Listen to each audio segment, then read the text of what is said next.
Gelombang PHK masih terus terjadi. Ribuan karyawan pabrik yang memproduksi sepatu Nike memecat ribuan karyawannya akibat menurunnya pesanan sepatu.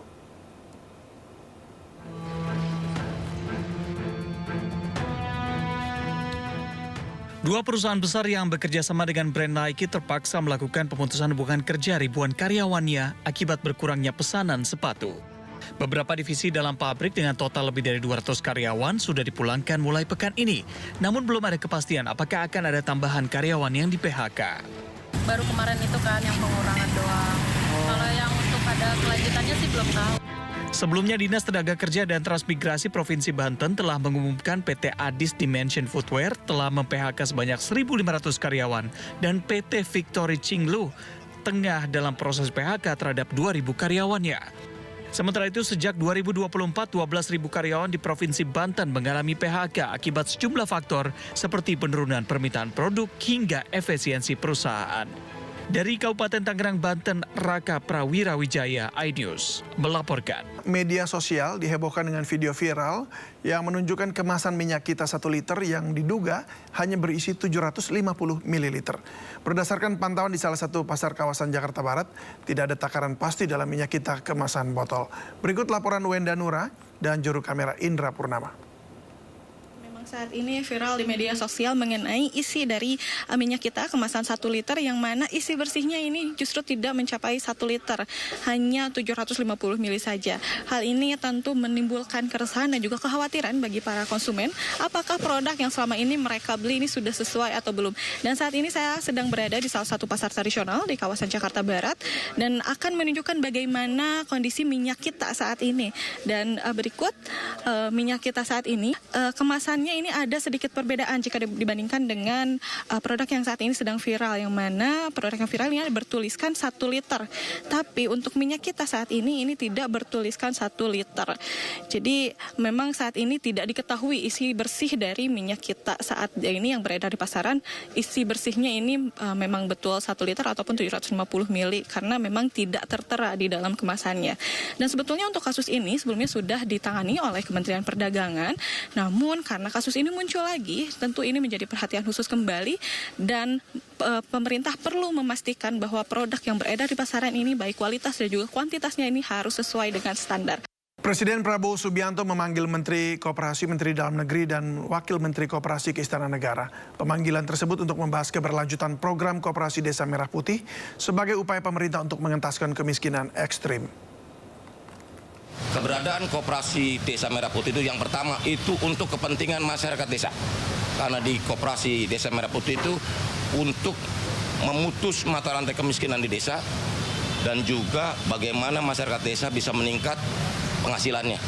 Jadi yang pasti Koperasi Desa Merah Putih ini bertujuan untuk meningkatkan kesejahteraan masyarakat desa dan berguna untuk kemajuan desa di seluruh Indonesia. Jadi intinya gini, Pak Presiden tadi sampaikan Koperasi Desa Merah Putih ini untuk memutuskan rentenir, tengkulak, pinjaman online yang menjerat dan menjadi sumber kemiskinan di desa-desa. Dengan adanya Koperasi Desa Merah Putih yang salah satu unitnya ada unit simpan pinjam, masyarakat desa jauh lebih terbantu dari sisi pendanaan dan juga tidak terjerat lingkaran setan kemiskinan gitu. Karena utang berutang tumpuk gali lubang tutup lubang itu kan tradisi yang juga mau dipangkas. Karena itu kami sampaikan bahwa Koperasi Desa Merah Putih ini memang bertujuan untuk membawa kemajuan bagi desa dan meningkatkan kesejahteraan masyarakat desa. Menteri Dalam Negeri Tito Karnavian merespon tudingan retret kepala daerah yang menghabiskan 13 miliar rupiah. Tito menegaskan kegiatan retret kepala daerah menjadi upaya pemerintah dalam mengamankan APBD. Tapi clue yang paling utama, menginvestasikan 13 miliar untuk mengamankan 1.300 triliun. APBD itu 1.300 triliun tuh. Kalau nggak efisien, kasihan rakyat.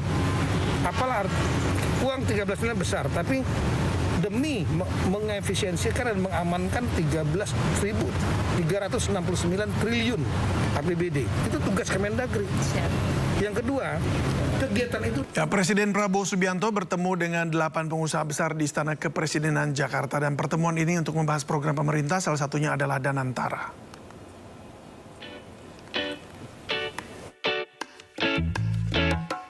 Presiden Prabowo Subianto bertemu dengan 8 pengusaha besar di Istana Kepresidenan Jakarta. 8 pengusaha itu adalah Antoni Salim, Sugianto Kusuma atau Aguan, Prajogo Pangestu, Boy Thohir, Franky Wijaya, Dato Sri Tahir, James Riyadi, dan Tommy Winata. Masing-masing pengusaha tersebut memiliki latar belakang bisnis yang berbeda, mulai dari sektor pangan, properti, energi, keuangan, dan manufaktur. Prabowo pun membahas sejumlah isu strategis, termasuk program makan bergizi gratis, pembangunan infrastruktur, penguatan industri tekstil, hingga upaya swasembada pangan dan energi. Selain itu, industrialisasi dan pengelolaan investasi melalui Badan Pengelola Investasi Danantara juga menjadi topik utama dalam perbincangan. Tim Liputan, iNews melaporkan. Tidak lagi menjabat, tak membuat Presiden ke-7 Republik Indonesia Joko Widodo mundur total dari dunia politik. Wacana Jokowi akan mendirikan Partai Super TBK pun mencuat.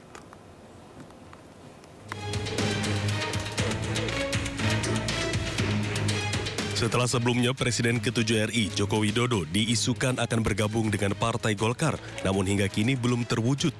Jokowi pun diisukan akan membuat partai sendiri. Partai dengan konsep Super TBK akan diisi oleh relawan Jokowi. Nantinya, partai ini akan super terbuka, pemilihan ketuanya pun dipilih oleh seluruh anggotanya. Memang ada ide gagasan untuk membuat partai Super TBK yang saya sampaikan juga kepada relawan-relawan. Anggapannya seperti apa terhadap gagasan ini, partai yang terbuka,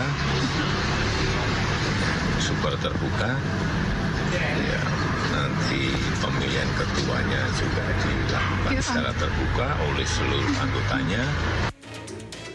Sementara itu, Partai Golkar tak menutup pintu untuk Jokowi bila ingin bergabung. Meski kaget akan adanya rencana ini, namun Partai Golkar persilahkan Jokowi jika ingin membuat partai sendiri.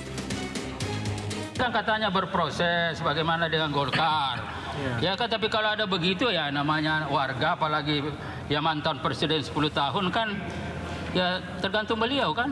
Dan memang kan konstitusi kita memberikan ya hak kepada setiap warga negara untuk membentuk itu apapun.